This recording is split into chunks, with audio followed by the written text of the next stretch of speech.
Good evening, ladies and gentlemen. Welcome to the 716th edition of the Feuerstein's Fire American Soccer Show. I'm your host, Daniel Feuerstein, giving you American perspective of our clubs, leagues, players, national team, and other fabulous moments. Get your daily reading from me and other writers over at Beyond the 90, at beyondthe90.substack.com, locally on New York Soccer over at baddogsports.com.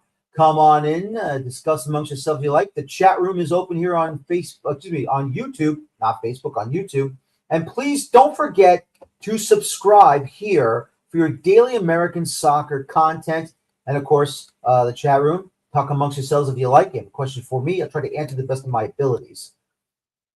Before we begin for the show, let me just do and say this, how sad I am and very disappointed in the situation that has happened over at South Georgia Tormenta of USL League One. As many of you saw and are very shocked at the reports that they are shutting down the professional team for 2026. And I am not sure. I didn't read the whole thing. I'm not sure if it's going to be for beyond or just for this season, but it feels like it's for beyond. You bring in all these players to be a part of this club. They're training on their own. It's about maybe a couple of weeks before the new season begins. And now they just announced that they're done and they will not start the season on time for USL League One.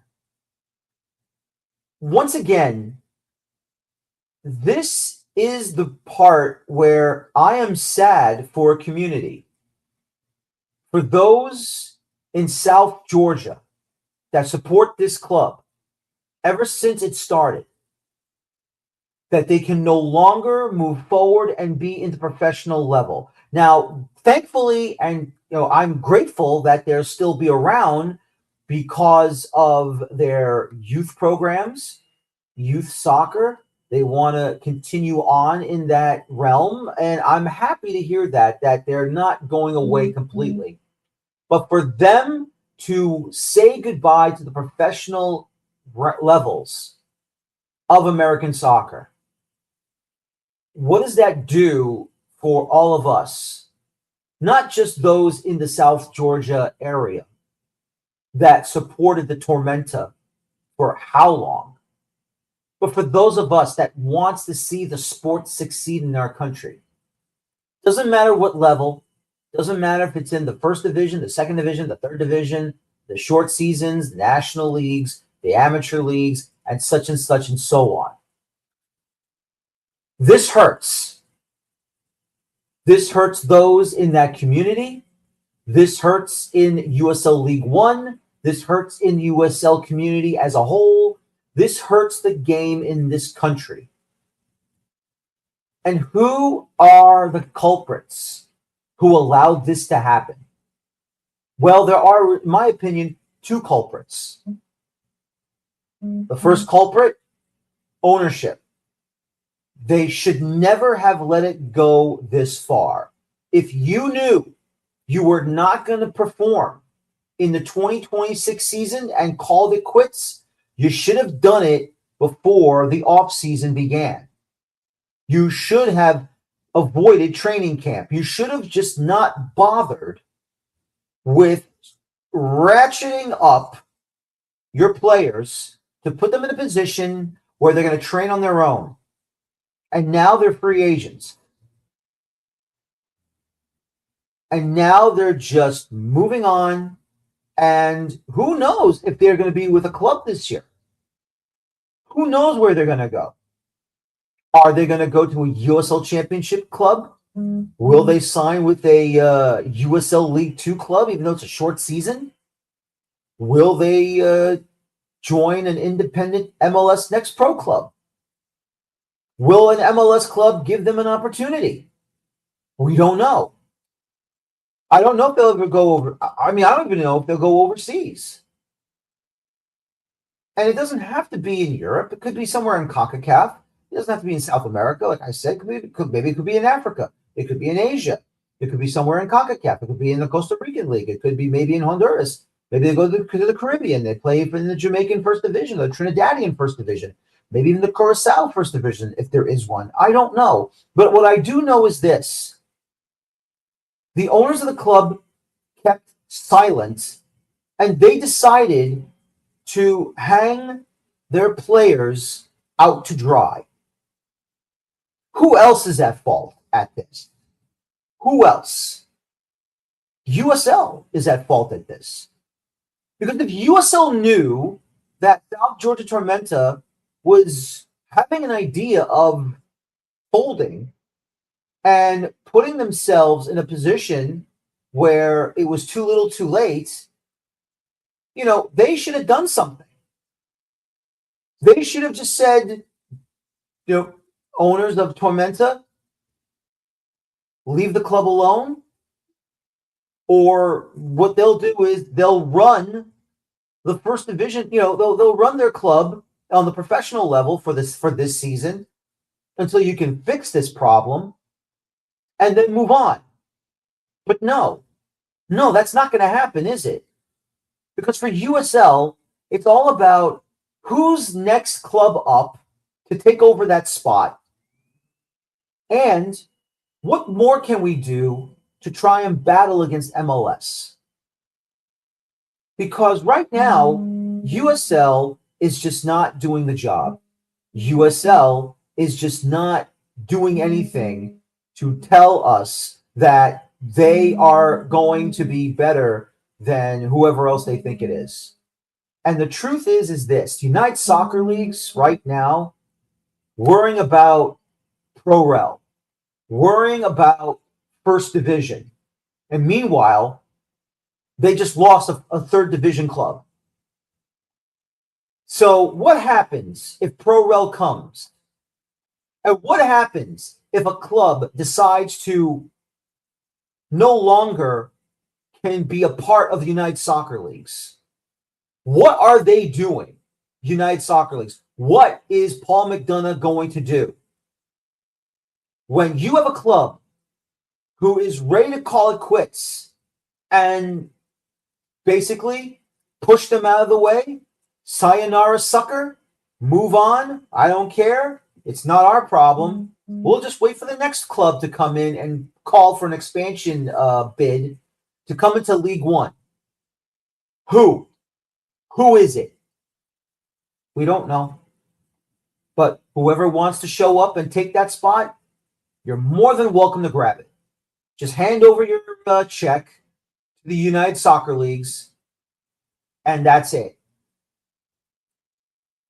And this is where I get upset, and this is where I'm sad, and this is where I believe that we're losing clubs that shouldn't be happening. Growing the game. This is not growing the game. It's not just growing the game in the MLS circles. It's not just growing the game for players to make the national team. This is growing the game on all levels. And now what's going to happen? The club that will begin as the opponents to South Georgia Tormenta will now have a free pass to the second round of the Open Cup. The USL Cup will now have one match removed, depending on how many clubs are in that group, and they'll probably be awarded an automatic 3 points, an automatic 3 points. It's really sad, and it's really disheartening, and it's really tough to watch when you've got a club that decides to call it quits and to end its existence. Because these players, where are they going to go? These fans, now all they have left in their closets are a memory of South Georgia Tormenta no longer in play. And basically, South Georgia Tormenta 2 will be South Georgia Tormenta 1 in the PDL, USL League 2, I should say. It's really disheartening, and it's really sad. And what is U.S. Soccer going to do about it as well? What will they do about it? Do they care? Another club bites the dust? I don't know. Is the hierarchy of USL upset? I don't know. Obviously, it's frustrating for those clubs that have joined USL League One. It's obviously disheartening to see, the future clubs coming in through expansion through 2027 and currently in 2026. Now they got a bye week in their schedule. 2 bye weeks if you're going to be going on the road to South Georgia. And when, if ever, South Georgia did come up for when they're on the road, it just baffles my mind. It baffles my mind without a doubt, and it just absolutely ruins, my appetite, my dinner, my good feeling that we're never going to lose another club again. But it happened. If it's not losing a club due to a new club coming in and playing in MLS to take over that market, it is a club that is in financial restraints, financial ruin, and they're going to call it quits before a season gets underway. It's just really disheartening, and it's really sad. And I feel for those people who supported that club. I mean, look, I'm glad they're still going to be around. They're going to be around for the kids. They're going to be around for the community. But on the professional side, the pro league side, that pro team, those players are now in trouble. We don't even know if those players are on national teams within this region of CONCACAF or from somewhere else. What are they going to do?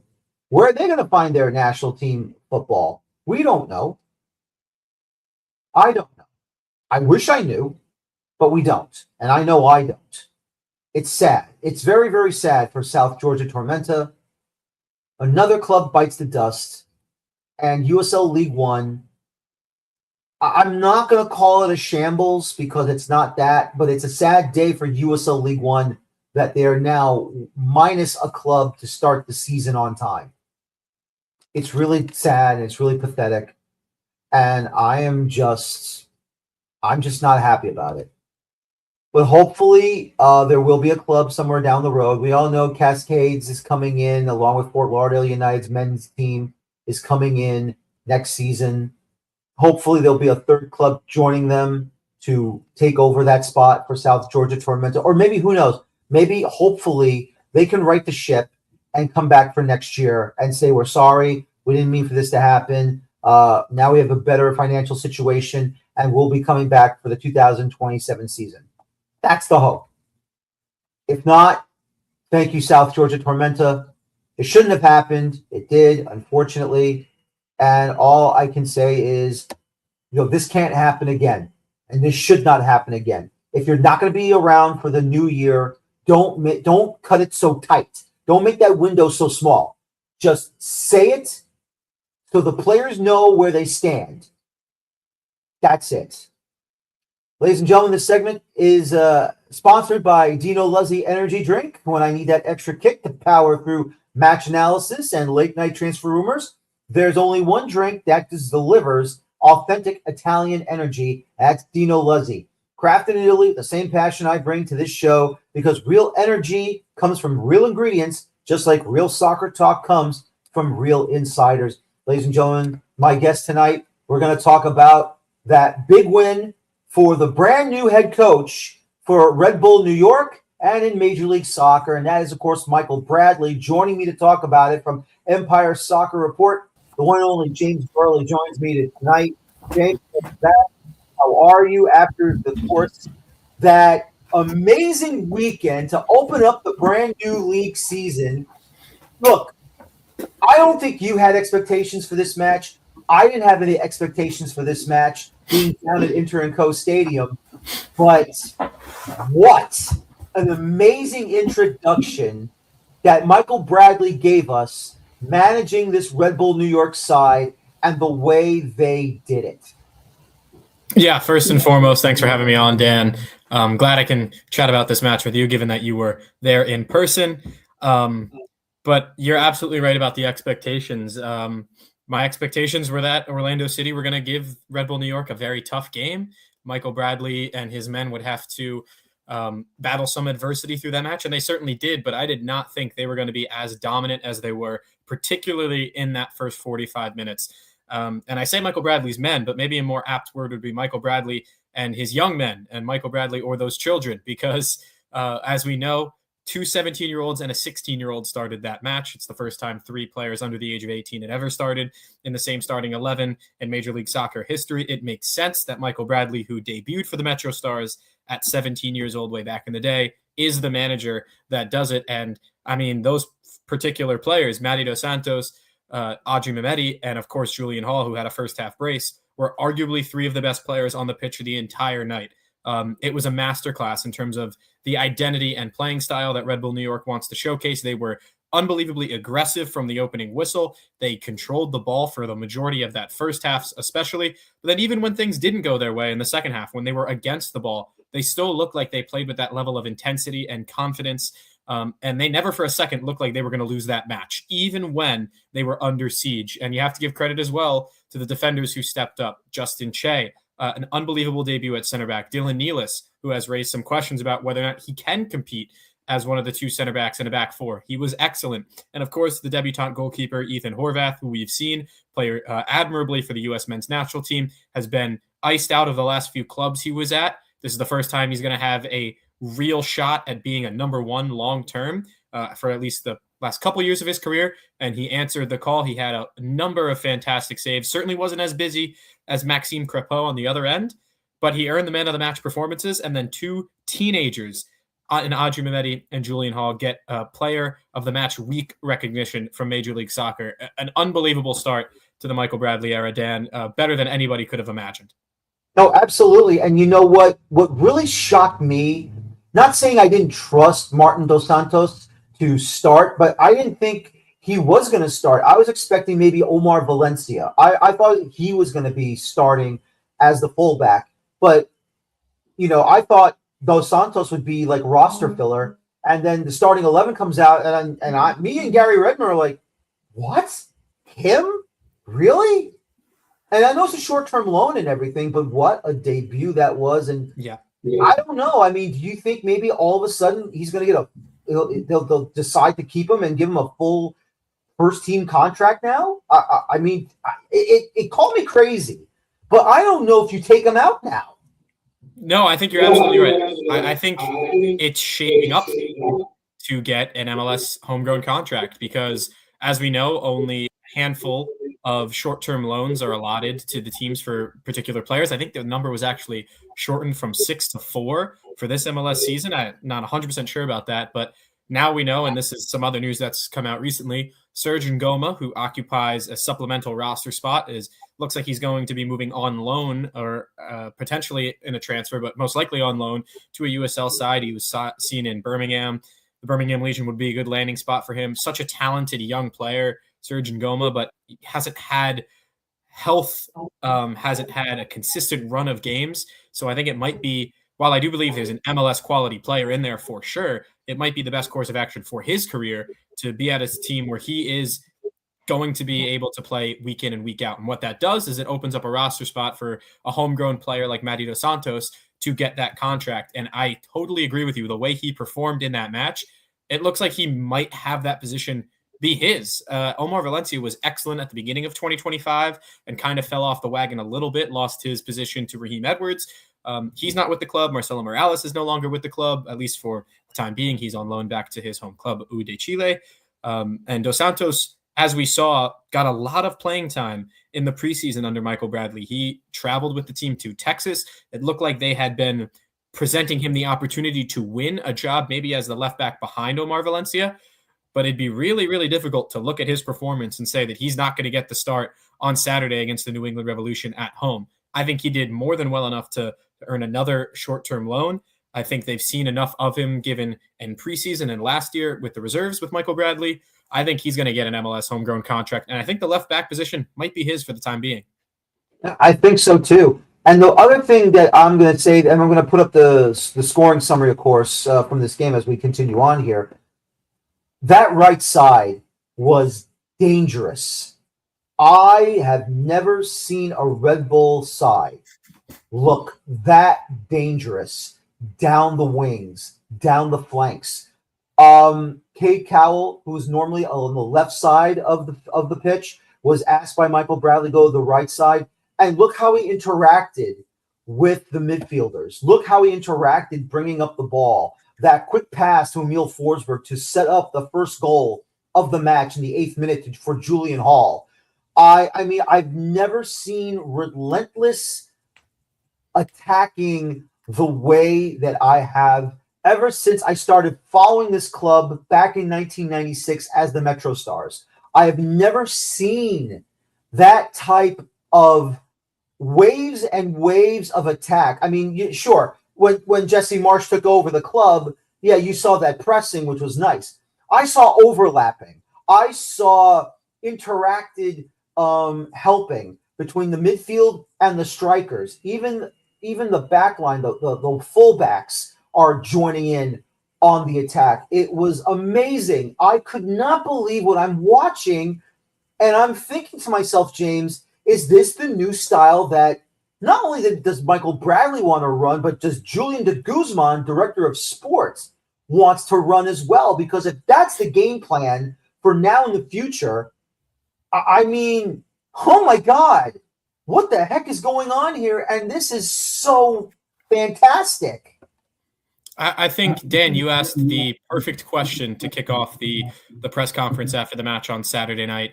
And you said, Coach, is this the blueprint? Is this the type of performance that the side should strive to put out every weekend? And while he didn't answer the question head on, because as we know, Michael Bradley, very diplomatic, very deliberate in the way he speaks, we saw that in the message with the locker room. He said, this is what it takes. This is what it takes to go out and play and fight for 90 minutes. I absolutely agree with you in your assessment of the success they had attacking on the wings, the speed in which they transitioned from having the ball to getting into dangerous areas to creating scoring chances. I mean, Dan, they could have had 4 or 5 goals by halftime, and they were a little bit unfortunate not to. And I think you could attribute some of that to some, first match of the season sharpness, where Ruvalcaba has a cross that's just like a few inches behind where Julian Hall is going to be. Cade Cowell smacks one off the crossbar. Valencia has a good strike from distance. Marshall Ruddy as well. They hit the post again in the second half with Forsberg on a half volley. And if not for Maxime Crepeau making some spectacular saves, it would have been 3 or 4 goals at halftime. You're absolutely right to point that out. And I just want to say, we were all a little bit surprised when we saw names like Dos Santos, Hall, and Mehmeti in the starting 11, and names like Berggren and Choupo-Moting, and to a lesser extent, Valencia on the bench. But I thought the youthful exuberance that they brought is exactly what this team needed to get that type of performance. Not that they wouldn't have had it with Choupo-Moting. In fact, I think they probably would have scored a few more of those opportunities had he been on the field in the first half. Not to take anything away from Julian Hall's electric 2-goal performance. But players like Mehmeti, he wasn't just a passenger on the field, Dan. He wasn't just disrupting plays defensively. I remember mentioning this to Mark Fishkin of Seeing Red, of course, friend of the show, at the end of the MLS Next Pro Cup championship at Sports Illustrated Stadium last year. Okay, we'll still call Red Bull Arena. It's okay. Course, go ahead. Of course. I remember saying during the match, I'm looking at Adji Mehmeti, and I think he affects the game more with the ball, and he's better with the ball at his feet than guys like Daniel Edelman and Peter Stroud. And that's not to jump on Edelman and Stroud, that at the time, that's who he would have been competing for with first team minutes in the number 6 position. And what I saw in the match against Orlando was the exact same thing. He didn't just get the ball and switch it. He didn't just get the ball and play safe. He got it, turned into pressure, found dangerous passes, challenged himself, challenged his teammates, and really pushed the Orlando defense. I mean, on the assist he had on the second goal, he turns on David Brekalo, who had a shocking match, unfortunately, for Orlando. He was arguably their worst defender in the game, and context is important, but you can only beat who you're up against. Brekalo is an established defender who has played for his national team. Mehmeti took him on, turned, beat him on the dribble, and was able to assist Julian Hall. This is a player who affects the game. We have seen teenagers come into Major League Soccer midfields and be impactful players. I don't think I've ever seen a player as young as Mehmeti have that big of an imprint on the game, both defensively, offensively, with the ball. It was a masterclass of a performance from him specifically. I know it's only match day 1, his only first ever MLS start, but he is going to have a lot more eyeballs on this Red Bull New York team for people specifically looking to watch him, guys like Julian Hall as well, guys like Matty DeSantos. But across the board, the debutants from Cade Cowell was fantastic. You mentioned that he's more used to playing on the left. He's spoken about that before with media, that he's used to being the player on the left who cuts inside and does his damage in the half spaces there. But I thought his work overlapping with the likes of Marshall Ruddy, combining in the midfield with Donkor, who I thought was excellent, and Forsberg, and his ability to get space on the wings, attack there, put in crosses that were dangerous. He found there were a multitude of ways in which the Red Bull New York attack found success against Orlando. It is a multi-dimensional team in ways that it just hasn't been. We think back to 2025. There was no dimension other than Forsberg is going to try to link up with Choupo-Moting, and the two talented players are going to try to make some magic happen. Not to take away from how good Mohamed Sofo was and what a surprise that was at the start of last season, and the moments where Cam Harper was able to be healthy and score against DC United like he always does. But this team just has more weapons to it, more dimensions, and we saw even more players get introduced to the team. Tanner Rossborough getting a debut, Juan Mina getting a debut, and actually looked pretty good and nearly scored in the second half, if not for another big Maxime Crepeau save. There's a lot to like about this performance, and that's what I wanted to talk to Julian Hall about after the game, is the direction that Michael Bradley has this team playing. The ideas, I don't think I've ever seen them so clearly since the early days of the Jesse Marsch era. You could tell that the speed and intensity with which Michael Bradley wants this team to play, they're bought in, and they applied it to this match. And I think every fan should be very, very excited to see what they're able to do in front of the home crowd against a improving New England Revolution team on Saturday. Oh, absolutely. And of course, that's going to be a big challenge for some of this young roster that this Red Bull team is going to be a part of now. So it's really going to be exciting and fun. I've never felt okay. You still have to temper expectations a little bit. You have to hold yourself back, but you can't not feel giddy of what you just saw against Orlando. And the way that, like I said, they took advantage of the wide play.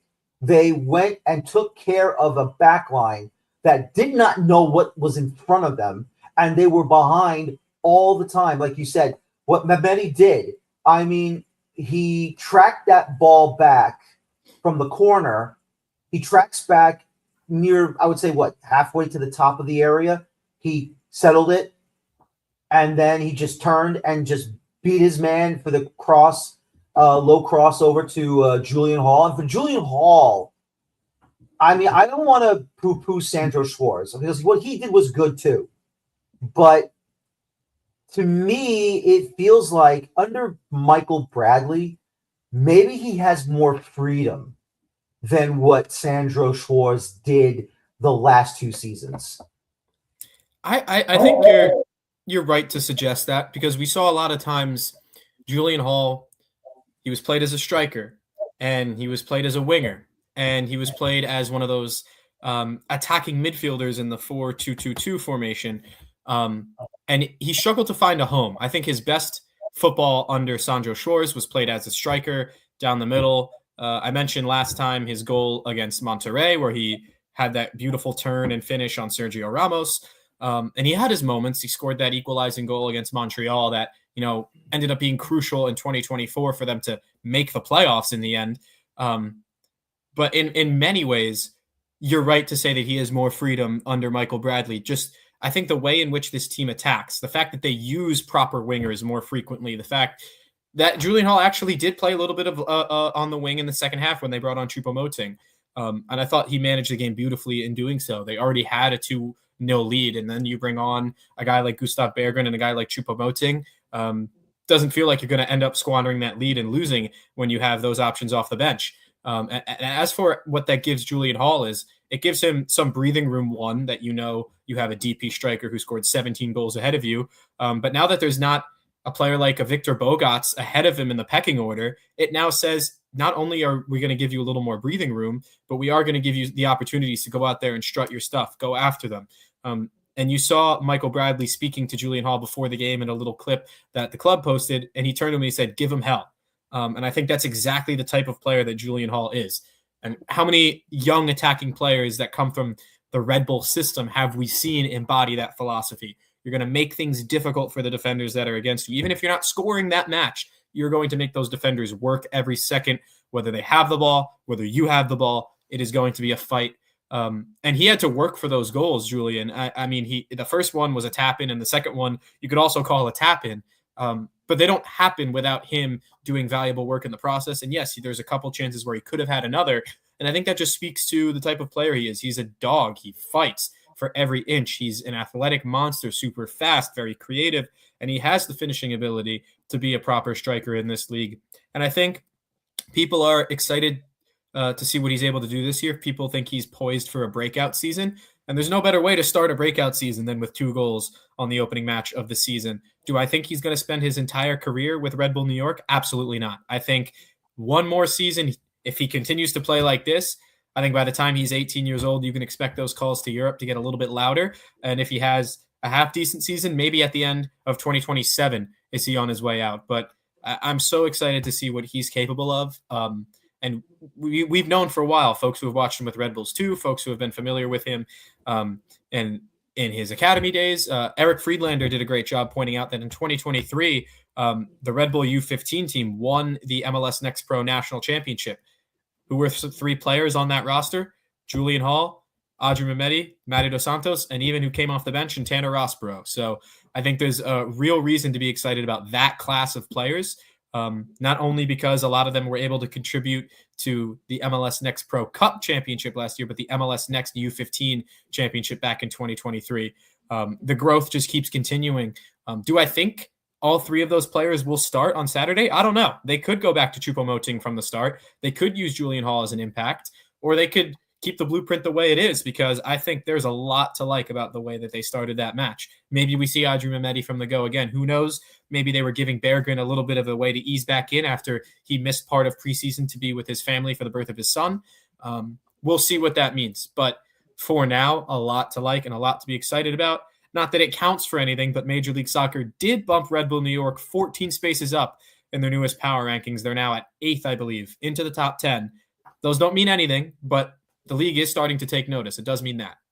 Well, that's a good thing, because that's the only thing I can recognize with those power rankings. Like, you got to take notice and see what's coming up here through the ranks at Red Bull New York. And because, I'm one of those, I don't believe in the power rankings. I'm like, it's nice to read about, obviously. Right. And it's good to talk about it. But I do agree with you on that point. It's what they're doing with their roster and how they're building it into, hopefully, a powerhouse down the road. Let me ask you this. When this Red Bull 2 side was in USL, they won the USL championship. They had a great playoff run. That team at the time had Derek Etienne Jr. It had Tyler Adams. It had Sean Davis. And it had a plethora of other players that did wonderful things. Unfortunately, of course, they left the club and went somewhere else after being promoted to the MLS club. Can we say that maybe this next crop of MLS Next Pro champions from 2025, is this the next crop to become the best part of Red Bull New York now for a new season in MLS? Mehmeti with Julian Hall, with Dos Santos, Roseborough, and we haven't seen Rold Mitchell yet on the first team yet, because we haven't seen him get an opportunity yet this season. But once again, it's only one game. Does this feel like that this is the type of team that's ready for a future that's going to shine brighter and give everyone a reason to come visit the stadium and say, this is the next wave of great, talented, homegrown players that this club has developed? Absolutely. And I think there are some players, even not the homegrowns, who I think are making that jump and going to be impactful. Andy Rojas, Rafael Mosquera, those are players that were brought in from Central America and were huge parts of that Red Bulls 2 team and have already been in and around their national teams. Andy Rojas is something of a regular with the Costa Rican national team already. And I think he may be one of the first or second options off the bench at the winger position, maybe for 2026, but in 2027, there's a very real opportunity for him to be a key member of this team. And the same goes for Mosquera. We heard that Michael Bradley mentioned Rojas in the context of being a midfielder.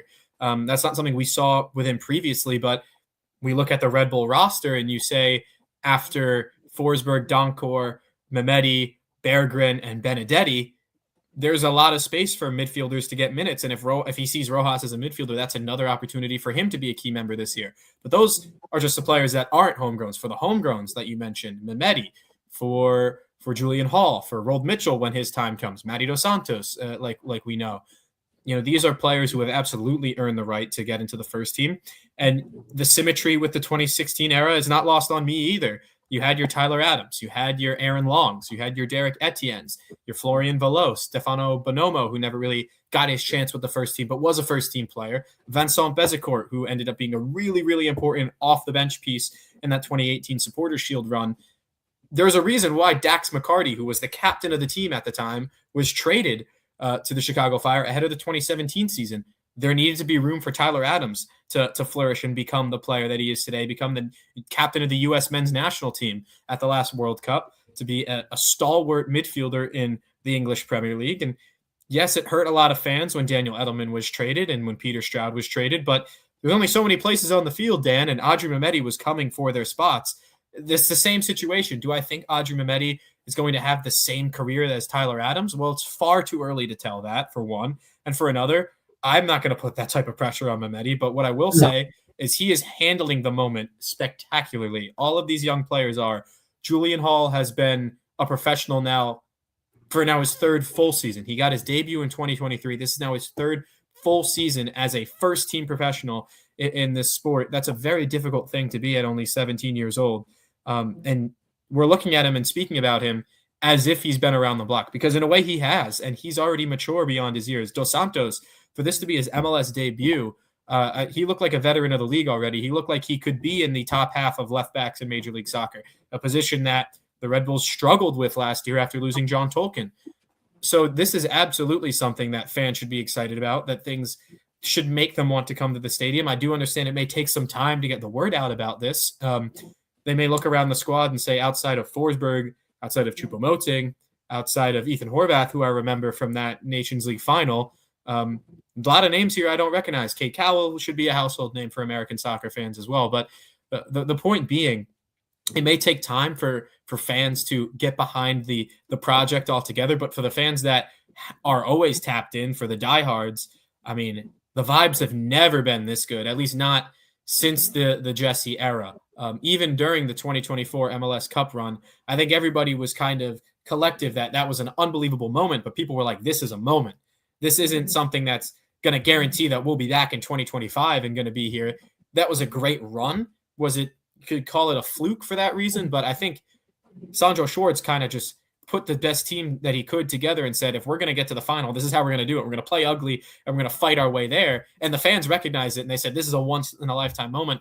I'm going to go fly out to Los Angeles and watch the team play, win or lose. I'm going to live the time of my life. Now people are saying, well, this is a great project. There's great ideas. We've got smart people at the helm in Julian de Guzman and Michael Bradley. And like we've been saying, do we think that this roster is fully finished yet? Probably not. But the fact that they have the identity that they have, that's the strongest piece of what this team is.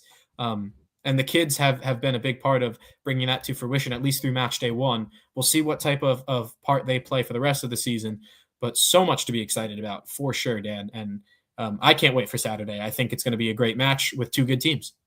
Yep, me too. My one concern is this. One of my favorite players from the last couple of years on this club is Cameron Harper, and I know he's coming back from injury. I don't know if he's 100% fully fit yet, but when he does come back, is there room for him, or are they going to have to find a transfer partner to put him somewhere else in the league? I don't know if he'll ever go to Europe. I don't know if he'll go anywhere else. But one thing's for sure, I still feel Cameron Harper is an integral piece to this Red Bull side. But then again, I'm not the head coach. I'm not Michael Bradley. It's his call, obviously. But in your mind, where do you see Cameron Harper fitting into this situation?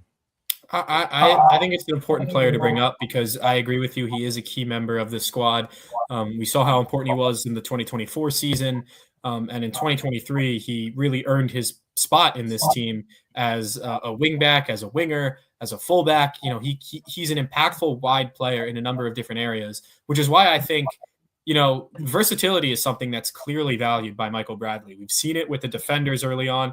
We've seen it in Julian Hall being able to play as both a striker and a winger. And we've seen it with Forsberg, where he's being asked to play even a little deeper in midfield. We still saw his impact on the team's attack on Saturday night was remarkable and what we've come to expect from him. But he was, receiving the ball off the center backs. That's not something he did a lot of under Sandro Schwartz, hardly ever, really. So I think the versatility one is something that Julian de Guzman and Michael Bradley certainly value.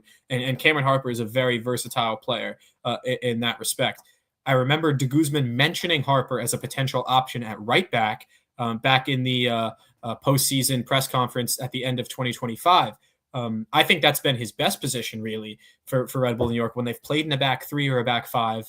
When he's the right wing back, his ability to bomb up and down the field, very athletic, very quick player who's been good there. But when he's in the attack, he's proven to be an important piece as well. Plus, his goal scoring record against DC United is a very welcome one for fans who love to hate DC United, of course, the oldest rival of Red Bull New York / the Metro Stars.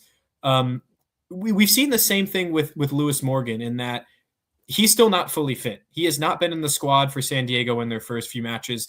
And maybe Morgan, his name certainly carries a little bit more weight around the league than Harper does, but they were able to find a move for Morgan. I think they could have found a move for Harper in the offseason. I think they might have plans for him in this team. Do I think there's space for him at the right wing position with Cade Cowell and Rojas and Mosquera all being options there? I don't know, but I do think that at the right back position, he can reclaim a starting spot even. I thought Marshall Ruddy was excellent in the first match. I thought Mina came off the bench and actually surprised folks, including myself, with how competent he was. But I think Cameron Harper is more than good enough to start at the right back position for this team. I think they're going to give him at least the chance to fight for his spot when he's healthy. I think they again, this is, I'm assuming a lot of these things. This is conjecture. This is hypothetical. Do I think he's definitely going to be the option at right back if he comes back from injury sooner rather than later? I don't know. Do I think that he can challenge Ruvalcaba and Cowell for minutes in the winger positions? I don't know. But if I were in Michael Bradley's shoes, I certainly wouldn't give up on Cam Harper, and I would look at him as a potential solution to solidifying the defense, and putting him as an option at right back I think would help with that, because right now, after losing 3 center backs in the winter window and 2 left backs, yes, you brought in Marshall Ruddy, but now you've got Dos Santos Valencia at your left back position. At the right back, you've got Marshall Ruddy, Juan Mina, and Dennis Yengor. I think Cameron Harper is just as good, if not better, than all of the names I've just said. I think he can absolutely do a job at right back. We'll see what his fitness looks like when he fully comes back into the team. We know he's been training. He didn't play in preseason in any of the matches, didn't make the squad on Saturday. We'll see what his fitness level is when he does come back. But I do think he's a versatile enough player and a talented enough one to be given the opportunity to prove why he should be there. But if the space isn't there for him, he's another player that around the league, I'm sure an MLS team would be willing to take a chance on him, and maybe Red Bull New York gets some GAM back. But I would like to see Cameron Harper get another go with Red Bull New York. And if it's not in the attack, put him at right back. I think that's been his best position. I'd like to see him there more. My final question for you is this. Obviously, Michael Bradley, now first game as a head coach in the books, gets the win. Look, I think I've said it most of the time, family lineage. His father is a great head coach. He's now in the coaching ranks. He's been through a lot. He's been head coached by his dad, by Bruce, by Berhalter, by so many different, Jurgen Klinsmann on the national team. He's also been head coached all over Europe, MLS.